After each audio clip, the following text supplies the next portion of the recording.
Nuevamente, muy buenas tardes con todos y a todo el público, nuestra audiencia se va sumando a nuestro congreso. Bien, tenemos la siguiente conferencia magistral con un tema tan importante con lo que hemos tocado, denominado Mecanismos legales contra la corrupción para el caso colombiano. Este tema estará a cargo de nuestro invitado, expositor, el doctor Alejandro Guerrero Torres, quien es abogado y especialista en Derecho Constitucional de la Universidad Externado de Colombia, máster en Derecho de la Ludwig Maximilians Universität de Múnich, Alemania, con énfasis en Derecho Penal Internacional. Es ex becario del DAR, con estudios en las universidades de Salamanca, Pisa y Bolonia en Derecho Constitucional, Derecho Comparado y Criminalidad Económica y Compliance. Posee más de 15 años de experiencia en el desarrollo de actividades en Derecho Penal Constitucional, Derecho Internacional, Justicia Transicional, Derecho Penal Internacional, Política Criminal y Justicia Indígena. Ha desarrollado varios artículos y textos en el tema de justicia transicional, justicia y paz, pueblos indígenas, derecho penal internacional, derecho penal y derecho penitenciario. De igual forma, ha sido investigador invitado del Max Planck Institute para el Derecho Penal Internacional y extranjero en la ciudad de Freiburg, Alemania. Con ustedes, el doctor Alejandro Guerrero Torres, le damos el uso de la palabra, doctor. Muchísimas gracias, doctor Uriel Astete. Agradezco muchísimo la invitación que usted me hace a través del Colegio de Abogados de Arequipa en este bicentenario y para tan importante ocasión. Le agradezco fundamentalmente por tenerme en cuenta y por haberme extendido esa invitación en nombre de todo el Colegio de Abogados. Adicionalmente, pues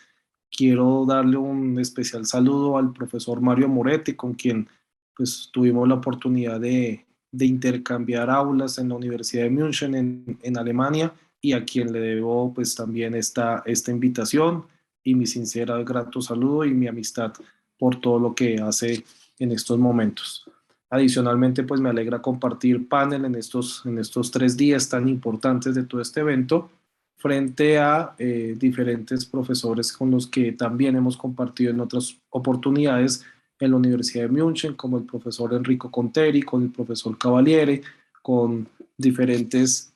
figuras que hemos trabajado y nos hemos encontrado en la academia. Quiero compartirles en esta oportunidad, no sé si ya se alcanza a ver mi presentación. Sí, gracias.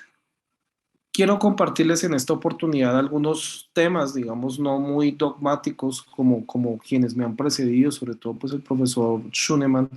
que ha hecho una exposición magistral dogmática sobre estos temas, igualmente el profesor Zimmerman, pero solamente quiero, digamos,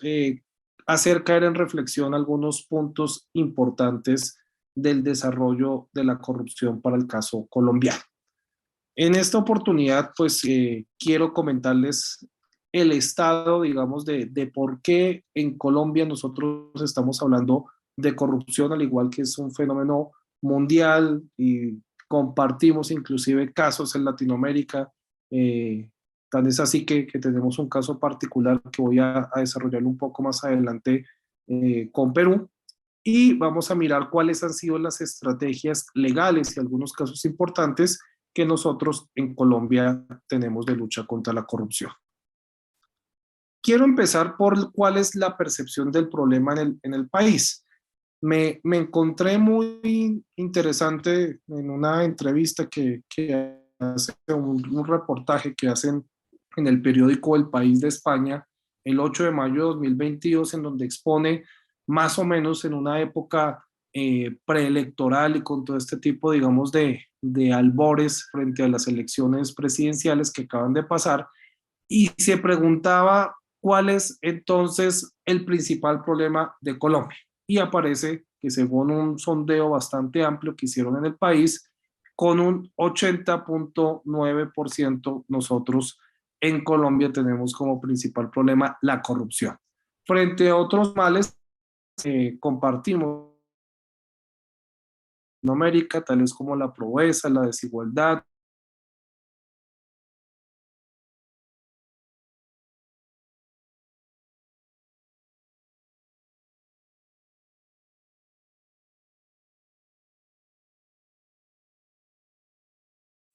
Michelle. Amplias y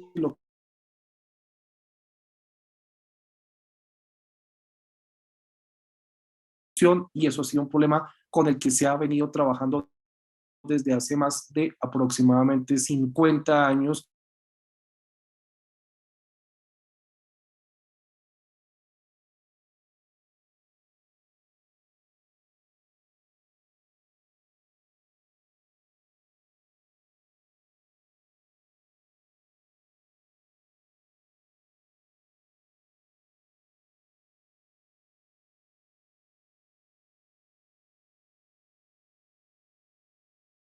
Es el instituto que mide todo este tipo de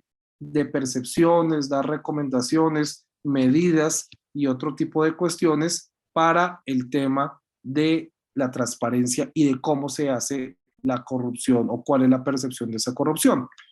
En el país o en Latinoamérica, nosotros ocupamos desafortunadamente pues un deshonroso lugar en esas estadísticas y estamos en el número 43 sobre 100 dentro de las Américas, pero se devela que estamos en el número 96 entre 180 países que tienen, digamos, ese índice de corrupción. Como ustedes pueden observar acá en el mapa, se tiene, pues que también hay otros países como Perú, Ecuador, Bolivia, Brasil, que tienen una percepción similar, otros que tienen, digamos, un mayor grado de profundidad dentro de esa percepción, tales como Venezuela, que está ya profundamente rojo, y Centroamérica, pues que presenta también mayores niveles de corrupción. Más sin embargo, pues sigue siendo deshonroso ese número 96 entre este número de países. ¿Qué es lo que ocurre en Colombia específicamente? Ya durante todas estas jornadas se ha desarrollado no solamente la construcción dogmática de la corrupción, sino que se puede manifestar en diferentes sectores y en diferentes eventualidades. Estas son, digámoslo de alguna manera, que la corrupción no solamente proviene del sector público, ya vamos a mirar cómo esa corrupción en el sector público ha tomado un sector importante en el país que de alguna manera ha provocado medidas de política criminal y esas medidas de política criminal también se han visto forzadas a dos tipos de consecuencias. La creación de diferentes normas de lucha contra la corrupción, no solamente de carácter penal, como vamos a mirar más adelante, sino también algunas cuestiones de lo que es la corrupción en el sector privado, que hasta ahora se ha visto como un factor importante, pero este no ha tenido, digamos, la relevancia o la percepción generalizada de todo lo que ocurre frente a este problema. Por eso acá, este mismo instituto, Transparencia Internacional, nos muestra que existe una corrupción administrativa, es decir, todo lo que tiene que ver con cuestiones del Estado que permea un 73% de los casos que vienen aquí en Colombia. Quiero empezar con estas cifras como para que miremos cuáles son el estado actual y las consecuencias que se toman frente a eso. Y los sectores más corruptos, digamos que se mantienen como la educación, la infraestructura, el transporte y la salud, con porcentajes del 16, 14 y 15% respectivamente. Entonces, si nosotros tomamos toda la corrupción administrativa, pues se lleva casi que la mayor cantidad de esa percepción, pero existen otros sectores donde también se manifiesta ese grado de corrupción. Adicionalmente, pues se tiene que han existido por lo menos hasta el 2019 207 hechos denunciados de corrupción en los cuales aproximadamente, y eso es una cifra muy ligera porque es la que reflejan algunos fallos judiciales, existe desfalco en 17.900 billones de pesos, pesos colombianos, que pese a su actual devaluación, pues es bastante dinero en esta cantidad. Y hay una cuestión que se ha visto desde hace aproximadamente 2, 3 años y hasta antes de la pandemia, y ha sido el tema de la protesta social. Como en Colombia Colombia ha habido una reacción frente a diferentes casos de corrupción y frente a algunas actuaciones del Estado, frente a cuestiones que la percepción de la población es que no pasa nada, que no existe una respuesta institucional correcta, y eso viene, digamos, a vulnerar algunos derechos. Y esa estadística nos la demuestran acá, que se vulneran con estos actos de corrupción un 59-60% de derechos sociales, económicos y culturales, un 39% de derechos civiles y políticos, y aproximadamente un 2% de derechos colectivos y del medio ambiente. Es decir, la corrupción está permeando todos los derechos fundamentales, individuales, colectivos, y en estas manifestaciones que yo les comento que fue una situación social con Colombia que nunca se había visto, se pudo exponer un poco mejor esta problemática y esa percepción, esa necesidad de buscar una respuesta frente a estos actos de corrupción. Hay, digamos, una percepción en esa ocurrencia del soborno respecto a prácticas privadas, es decir, les decía que las anteriores cifras manifiestan una percepción de unos campos dentro del sector público, pero bueno, ¿qué pasa con el privado? Acá dentro de esta encuesta de Transparencia Internacional también se le preguntó a los empresarios si efectivamente perciben o han ofrecido sobornos dentro del campo de los negocios, y des en cuenta que desde el 2008 hasta el 2016, casi el 90%, se supera el 90% dentro del sector privado, manifestaron que sí había una percepción de soborno o de corrupción, o que habían hecho algunas dádivas o habían entregado cuestiones específicas para obtener algún negocio específico. Es decir, durante un campo de 8 o 10 años, la respuesta casi que se mantiene unánime. Entonces, las estadísticas aquí son bastante claras de que es un fenómeno que inclusive ya se vuelve casi que permea la sociedad y se vuelve una costumbre. Y bueno, para hacer, digamos, una cuestión ya más resumida, ¿qué pasa entonces con todos los procesos? Yo, digamos, eh, dentro de la investigación que hice para esta ponencia, me di cuenta que nosotros en Colombia aquí tenemos un observatorio contra la corrupción. Hay diferentes ONGs y diferentes instituciones que trabajan muy bien el tema, y acá hay una que se denomina el Monitor Ciudadano de la Corrupción y publica, digamos, algunos informes anuales, además del de Transparencia Internacional. Y en este nos dice cuáles son, digamos, esos actos de corrupción hasta el año 2022, es decir, hasta la fecha. Entonces dice que existen 311 hechos del gobierno nacional en donde están relacionados fuerza pública, entidades adscritas, entidades vinculadas, ministerios, departamentos administrativos, despachos centrales, eso quiere decir desde la administración de presidencia de la República, del nivel central, y otras agencias en los cuales se resumen estos hechos. También pues, se pueden anotar denuncias, 265 hechos en alcaldías locales,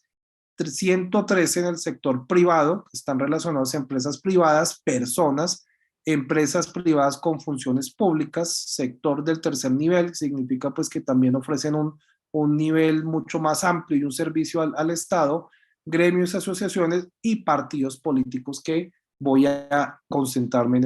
esos temas más adelante. Gobernaciones, es decir, a nivel departamental, 108 hechos, y la rama judicial, es decir, el sector de la rama judicial a la cual yo hago parte como magistrado auxiliar de la Corte Suprema de Justicia. Ahorita les voy a exponer un hecho un poco triste al respecto. Existen 90 hechos en los cuales se ha tenido cuenta de 39 casos relacionados con la Fiscalía, esto es del órgano de la investigación del Ministerio Público, para mejor entendimiento del caso peruano, 24 casos de niveles de juzgados, 10 de altas cortes, pues que se denotan 10 hechos de corrupción en altas instituciones del Estado, 6 en tribunales y 1 en sistema de verdad, justicia y reparación. Esto quiere decir dentro de la lógica del sistema de justicia transicional que nosotros ahora en Colombia tenemos desde el 2005, que se ha reforzado con los acuerdos de paz en La Habana, es decir, que dentro del sistema también existe algo de corrupción. Entonces démonos cuenta cómo todos estos hechos y estos antecedentes dejan ver un panorama y una radiografía bastante compleja. Esa complejidad pues se refleja justamente en la misma definición de lo que es la corrupción para el caso colombiano, es decir, ¿Cómo nosotros en Colombia podemos definir la corrupción? Frente a eso existen diferentes manifestaciones y los mismos tipos legales, es decir, la corrupción de la lucha contra la corrupción a nivel penal, pues se manifiesta de una manera muy específica y muy cercana, pero no es la única forma de lucha contra la corrupción, y eso quiero hacer énfasis. Entonces, digamos que nosotros podemos partir de un principio que la percepción es que quien ofrece o entrega, solicita o recibe es un acto de corrupción, pero no es tan simple porque existen diferentes tipos o diferentes tipologías que están desarrolladas legalmente en nuestro país. Esto es el abuso del poder, obtención de beneficios privados, burocracia institucional y política, obtener ganancias económicas contrarias al interés colectivo, apropiación de fondos públicos y alteración de políticas e instituciones y, como lo mencionaba al final el profesor Zimmerman, de corrupción frente a casos electorales, es decir, esas instituciones políticas y dentro del poder del Estado ya ha permeado otro tipo de cuestiones que antes no se identificaban y ahora existe también en nuestro país una categoría especial para esa corrupción electoral. Entonces, ¿dónde puede ocurrir la corrupción? Nuestra legislación y nuestra, digamos, jurisprudencia de la Corte Suprema de Justicia y la Corte Constitucional, que son los que más han desarrollado el tema, manifiestan en resumidas cuentas que la corrupción puede ocurrir en cualquier lugar, con cualquier persona, no solamente es un asunto destinado frente a los servidores públicos, que es lo que desarrollaban varios ponentes en estas jornadas, que es una tipología de corrupción y que son los denominados delitos contra la administración pública, sino que aquí también se involucra bastante a la función de los particulares y existen también actualmente algunas iniciativas de sancionar a esos particulares y buscar métodos, controles, compliance, justamente para regular estos temas. Otra característica esencial es que la corrupción ocurre en las sombras. Eso digamos que ya está un poco revaluado porque les voy a contar un caso de corrupción bastante abierto en el cual no estaba tan a la sombra, pero pues digamos que la premisa fundamental es que ese tipo de actos sea justamente desarrollado en la oscuridad. También pues se adapta a diferentes contextos y circunstancias y por eso digamos que la tipología legal siempre tiene dificultades dentro de algunas descripciones normativas y algunas descripciones típicas que hacen que se evada justamente a la sanción penal. Hay una legislación anticorrupción que es el punto fundamental de este debate y que quiero concentrarme un poco y más adelante vamos a desarrollar otra legislación. Aquí esta legislación anticorrupción ha tenido un desarrollo y un avance muy importante y ya les voy a contar sobre una ley que se presentó en este año justamente para la lucha contra la corrupción, pero se viene presentando desde los años 70. El Código de Comercio colombiano, que es de ese año, de 1970, preveía algunas de sus características, algunas multas y algunas sanciones frente a algunos presuntos actos de corrupción. Entonces, el origen de estas sanciones, en el caso colombiano, no se presentó propiamente desde la legislación penal, sino desde la legislación comercial. Es decir, cómo a partir de una búsqueda de unas sanciones por negocios entre particulares, podían darse sanciones comerciales y eso cómo ha ido evolucionando frente a otras categorías dogmáticas. Entonces me parece que es algo bien interesante anotar que esa lucha contra la corrupción se presenta inclusive a partir del Código de Comercio colombiano proferido en 1970. Ha habido otras leyes, en la ley 1474 del 2011, que es el denominado Estatuto Anticorrupción. Esa es la ley más importante que se ha presentado en esta materia, porque denomina justamente no solamente el aumento y consagración de algunos tipos penales y aumentos de penas existentes de los delitos contra la administración pública, sino que se enfoca en un tema fundamental y es la contratación estatal. Entonces,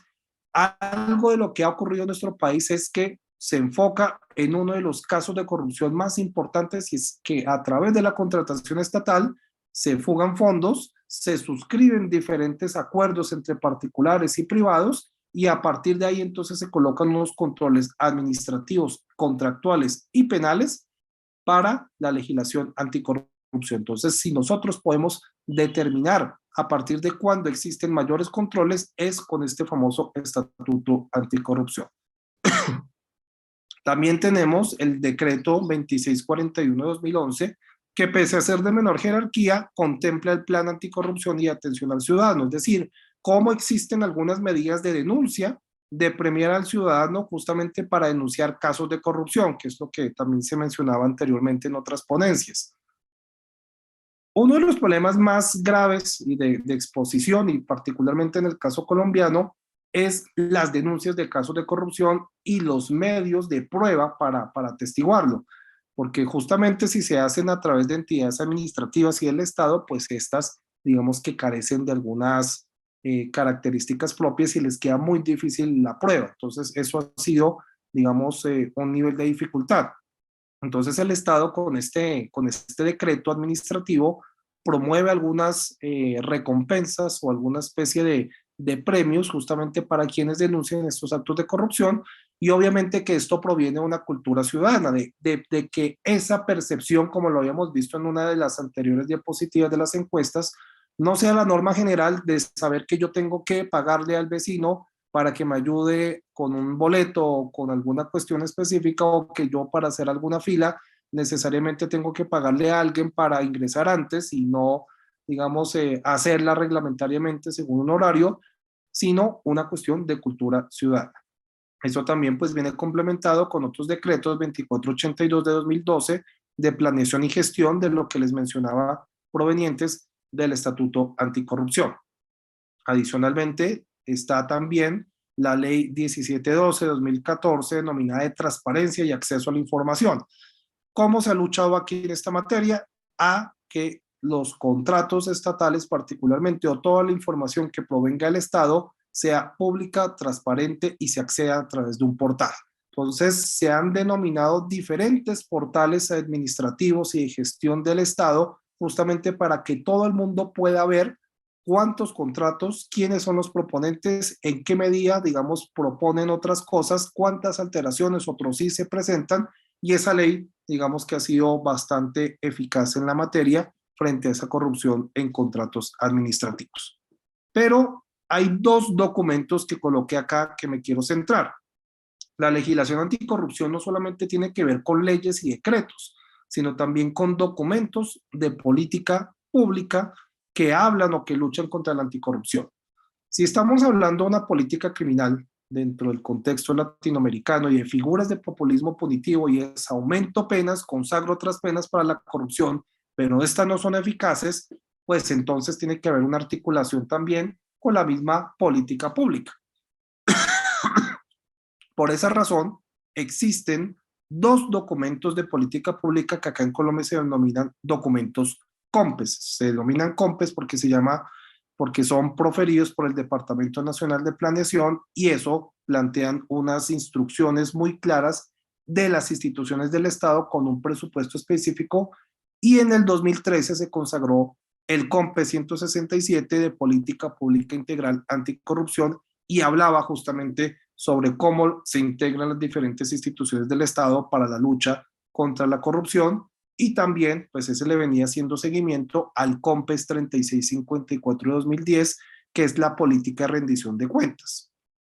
Acá en este caso no era posible o no era específico la lucha contra la corrupción, pero recordemos que ha habido un esfuerzo del Estado colombiano frente a la transparencia y la rendición de cuentas en diferentes asuntos. De esta manera, entonces, todas las instituciones del Estado, particularmente por estas fechas o a la terminación de su gestión y de su mandato, tienen que terminar o tienen que rendir cuentas administrativas y de la gestión de su trabajo para demostrarle a la ciudadanía que efectivamente se ha hecho un trabajo y que existe un control en la materia. Hay otras legislaciones importantes y más recientes, y no me quiero concentrar mucho en esta, como la Ley 1950-2019, que fortalece la investigación del Estado con ocasión de nuestra adscripción a lo que le denominan ese club europeo, que es la OCDE. cuando durante el gobierno del expresidente Juan Manuel Santos se hizo la propuesta de pertenecer a esta institución, pues ellos hicieron una serie de exigencias, particularmente en materia anticorrupción. Y una de esas es el fortalecimiento de la investigación en algunos asuntos estatales y administrativos, y como consecuencia de eso, digamos que se dicta esta ley para que dentro de las diferentes actividades del Estado se promuevan este tipo de actividades. También está la ley 2013-2019 que exige la publicación de declaraciones de bienes, renta y registro de conflictos de interés de altos servidores públicos. Y esto es importante, digamos, puede uno pensar que no es tan deliberante, pero resulta importante en la medida en que ha habido diferentes casos de enriquecimiento de altos magistrados o funcionarios públicos, pues que sus bienes no correspondían a lo percibido por su salario, por su trabajo, por lo que ellos tuvieron. Entonces, para una cuestión de transparencia, se decidió que publicaran en un portal institucional todas sus declaraciones de bienes, de renta, es decir, cuánto ganan, qué fue lo declararon anualmente, cuánto pagaron de impuestos, justamente para hacer ese control social. De hecho, se hacen debates aquí en radio y en televisión, por ejemplo, un magistrado tal de la Corte Constitucional, ¿por qué tenía tanto dinero si eso no era lo que ganaba? Y le hacen unas confrontaciones como muy interesantes, y el magistrado un día le dijo, bueno, pues que yo antes de ser magistrado tenía tal cargo y me iba mejor. Entonces, digamos que todo tiene una justificación, pero eso también deviene en otros casos muy importantes, como el denominado cártel de la toga, que ya se los procedo a explicar, de cómo algunos altos funcionarios de la Corte Suprema de Justicia pues se sometieron a sobornos y altos prevaricatos justamente en actuaciones judiciales. Está otra ley, que es la 2656 de 2020, que organiza el Sistema General de Regalías bajo este sistema de transparencia. Ley 2016 de 2020 sobre integralidad de los servidores públicos, da como unas máximas, una especie de objetivos para que todos los servidores judiciales manifiesten, digamos, ciertos actos en contra de la corrupción. Y está la ley 2022 de 2020 que habla justamente sobre los pliegos tipo. ¿Qué son esos pliegos tipo? Lo que se propone en la administración justamente para que no se alteren, digamos, los contratos estatales, y existe una entidad que se denomina Colombra Compra Eficiente, crea esos modelos de contratos, hace un filtro justamente para que si yo Estado quiero comprarle ladrillos a un particular y mi suegro vende ladrillos, pues no contrate a mi suegro, sino que digamos que haya un proceso legítimo dentro de la construcción, y si mi suegro se lo gana, pues decir públicamente que es un familiar mío, pero digamos que ya existe una institución y unos pliegos con el cual hacen unas buenas prácticas en estos asuntos. También ha habido una reforma constitucional en el año 2019 a través del acto legislativo 04 de ese mismo año, que promueve el fortalecimiento de las capacidades de prevención e investigación de control fiscal. Esto es de todo lo que tiene que ver con la Contraloría General de la Nación en nuestro país, que es la que se encarga de vigilar que todos los servidores públicos y todos los recursos del Estado pues tenga una correcta distribución y administración, y a través de ahí se hicieron reformas dentro de esta institución.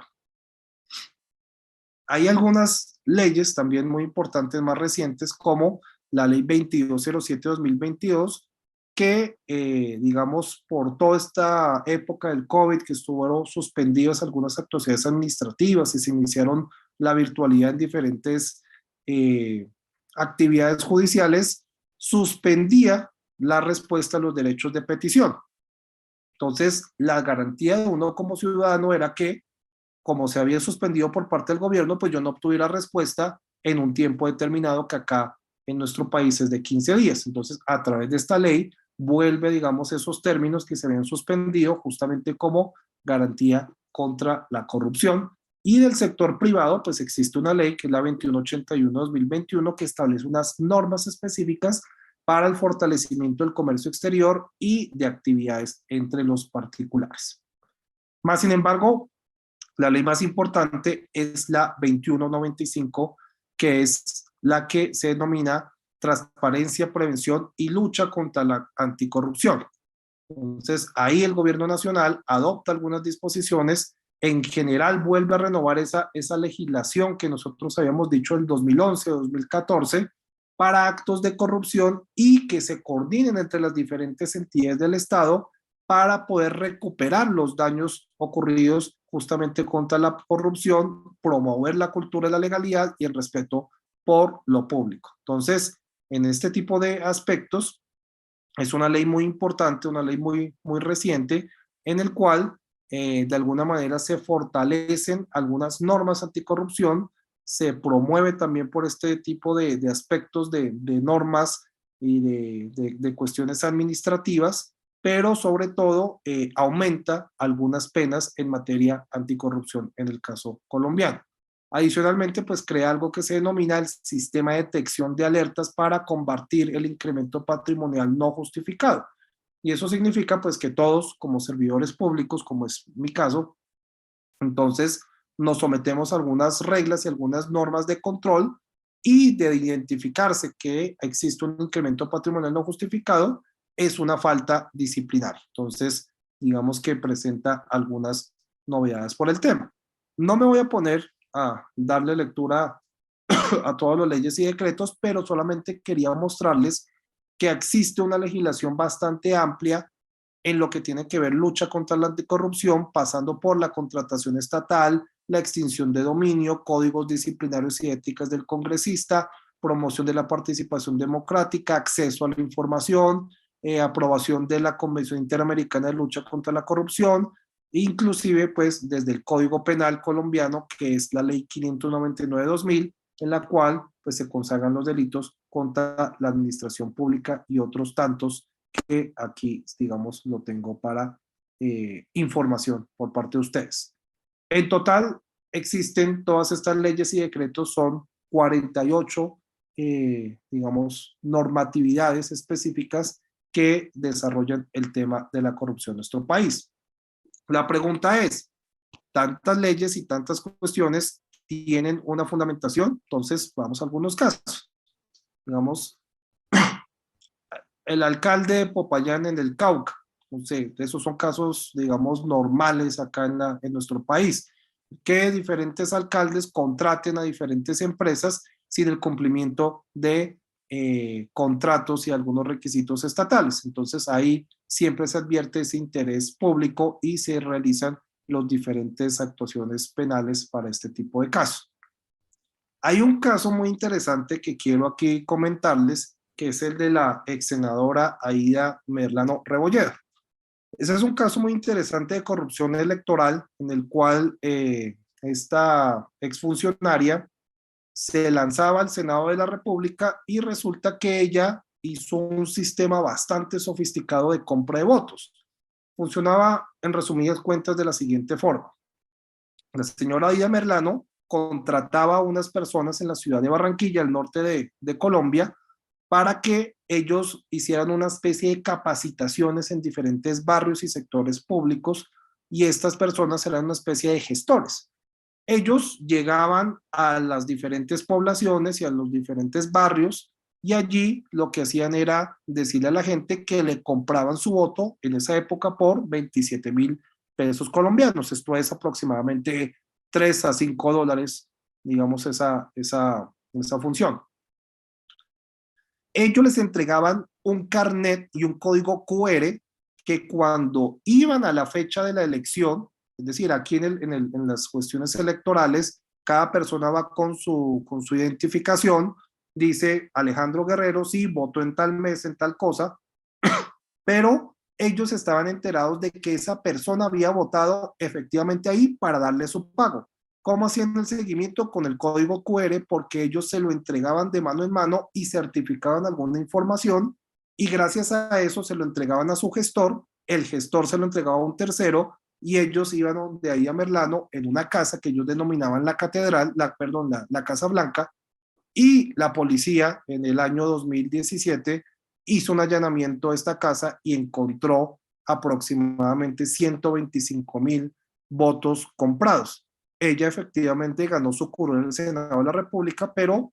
se inicia investigación por parte de la Corte Suprema de Justicia y actualmente pues está condenada por esos delitos. Desafortunadamente, pues como una película de Netflix, ella un día pide una cita al odontólogo estando en la cárcel, se bota de un cuarto piso y llega una moto, un domiciliario, la recoge y emprende una huida y actualmente está en Venezuela protegida por el gobierno de ese país. Entonces, démonos cuenta cómo el andamiaje, la corrupción electoral también tiene unas manifestaciones específicas. Eso no era un caso nuevo en el país, pero es uno de los casos más grandes de investigación de compra de votos que ha habido en el Estado colombiano y que develó no solamente eso, sino cómo un particular, que era un constructor muy importante, Roberto Gerlain, había invertido más de 12 millones de dólares en su campaña y que ella pues nunca se los devolvió, obviamente, porque está huyendo de la justicia del país. Puede que suene un poco anecdótico, pero pues eso demuestra la idiosincrasia también nuestra en estos casos y de cómo se ha venido alterando y existe, digamos, unos delitos electorales, específicamente el de compra y venta de votos, en el que ella incurrió, más otras actividades por las cuales fue condenada. Hay otro punto también que denomina o que exalta, que es el de la corrupción política, y esa corrupción política pues también está entramada dentro de un crimen organizado y se da cuando se viola un deber de posición o un incumplimiento de una función de un carácter político para obtener beneficios particulares de cualquier naturaleza. Entonces, aquí en esta corrupción política, pues nosotros podemos ver no solamente el financiamiento de campañas electorales, como lo acabamos de ver, sino también cómo a través de diferentes casos y eventos se pueden presentar, digamos, alteraciones a la moralidad pública y a los valores del Estado. Uno de esos es un caso muy importante que se denomina el carrusel de la contratación. El exalcalde de Bogotá, Samuel Moreno Rojas, su hermano senador de la República, tenían una especie de contubernio con unos contratistas, ellos de apellido Nule, los hermanos Nule, y le dieron casi que toda la contratación estatal, no solamente en Bogotá, sino que eran contratistas a nivel nacional, y ellos nunca cumplieron con estos contratos, estas coimas y todas estas dádivas que se les daban también servían para el financiamiento de campañas políticas y a través de eso se cantó una serie de escándalos que hasta el día de hoy, más o menos 10, 12 años después, todavía se siguen presentando condenas. El exalcalde de Bogotá tiene en este momento 10 condenas por esos hechos, su hermano otras tantas, que involucran a su esposa, hijos y demás familiares, justamente porque todos estaban en este entramado de corrupción. Y uno, pues, que me causa particular tristeza es el caso de corrupción judicial. Es el denominado cartel de la toga. Acá, digamos, en la caricatura se ve a dos de los implicados, uno ya condenado, otro todavía en etapa de investigación, magistrados de altas cortes. Esta corrupción judicial pues tiene que ver con comportamientos irregulares de funcionarios judiciales en la toma de decisiones dentro del marco de un proceso judicial. ¿Qué fue lo que pasó acá? Aparentemente estos funcionarios recibían dinero de políticos, es decir, de personas que habían sido o que estaban siendo juzgadas para que ellos alteraran los procesos. La parte, digamos, más curiosa es que este señor de acá, que era Francisco Ricaute, conseguía los clientes, había sido magistrado ya de dos cortes, de la Corte Suprema y del Consejo Superior de la Judicatura, y él conseguía negocios para que estos políticos se acercaran a terceros y ellos supuestamente le mandaran razón a uno de estos, que es el doctor Bustos, como ustedes ven aquí en la caricatura, entenderán ya por qué le dicen Bustos, eh, y él aparentemente cobraba para alterar procesos judiciales. Hasta este momento, pues no ha habido comprobación de que él haya alterado algún proceso, pero en otro magistrado de la Sala de Casación Penal, el doctor Gustavo Malo, sí fue condenado por estos actos y por eso se llama el cártel de la toga, porque aparentemente había un entramado entre todos estos togados judiciales para alterar procesos de grandes connotaciones políticas y los mismos, digamos, procesados denunciaban que les pedían sumas de $1 millón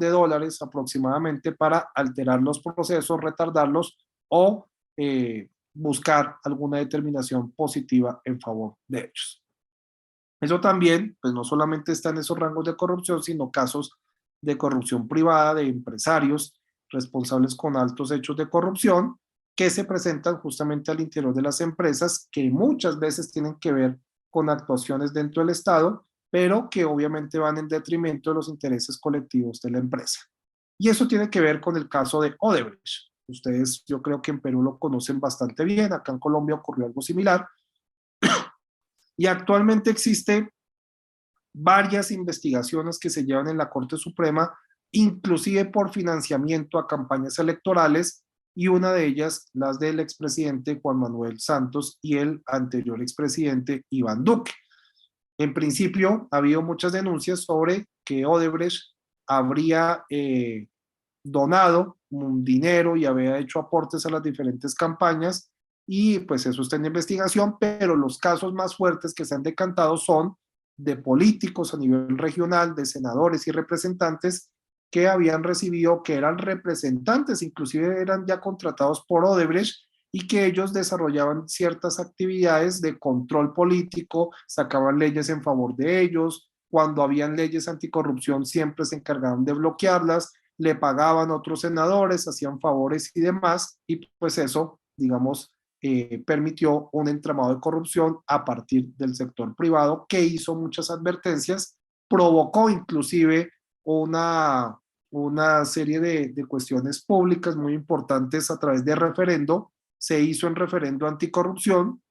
de las 10 preguntas solamente se aprobó una, que fue, digamos, la del control a los contratos tipo, pero a partir de ello se han ido generando muchas figuras y estrategias que permiten la sanción a casos de particulares.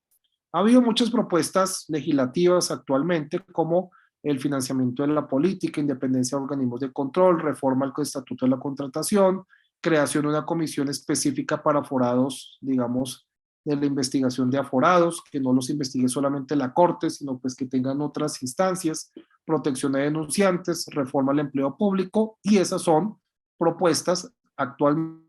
en el Congreso existen 46 propuestas que están encaminadas hacia la lucha anticorrupción, pero pues los temas los podemos resumir en estos que les estoy comentando. Ya para terminar, solamente quiero comentarles un poco el tema de la responsabilidad penal de las personas jurídicas en Colombia.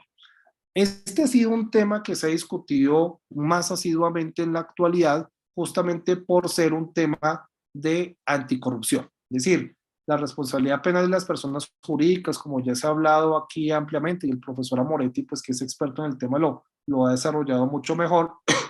surge justamente del afán de responsabilizar a estas empresas justamente para evitarse actos de corrupción. En Colombia se ha hecho esa pregunta desde hace mucho tiempo, porque inclusive es una de los requisitos de la OCDE para que nosotros sigamos haciendo parte de estos acuerdos.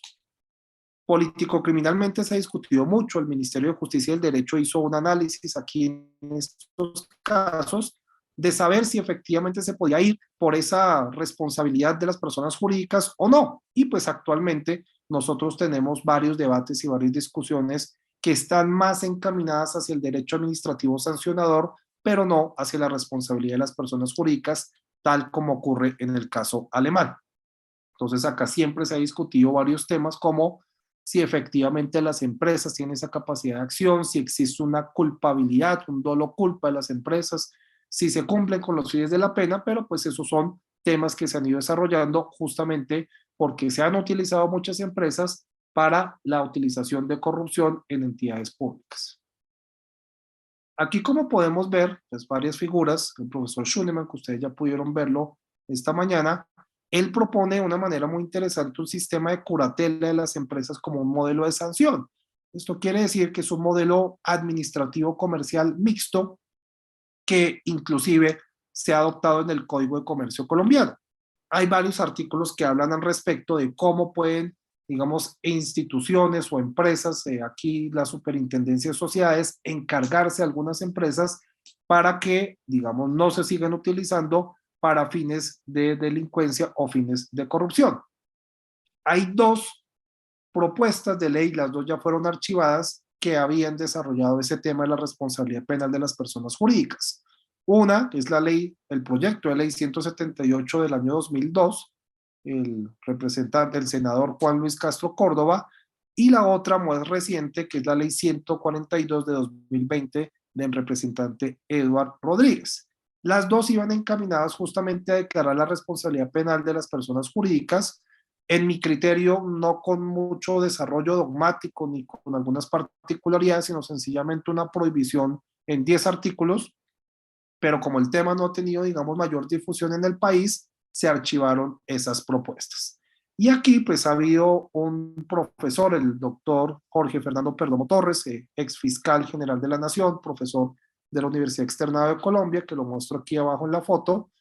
quien, pues, ha hecho diferentes aportes del caso colombiano y se basa justamente del caso alemán, de cómo se puede llegar a una responsabilidad penal, pero a partir de un modelo mixto, de un modelo que pueda pertenecer, digamos, a esas sanciones administrativas, pero que sí vaya avanzando en la búsqueda de una responsabilidad penal para la lucha contra la corrupción. Entonces, digamos que quería señalarles ese punto que me parece relevante en esta materia, porque es hacia allá donde nosotros estamos, digamos, caminando y discutiendo. Hay muchos debates, hay muchas discusiones, pero pues desafortunadamente el estado actual en todos los temas y en los casos que les he mostrado, pues han sido dramáticos.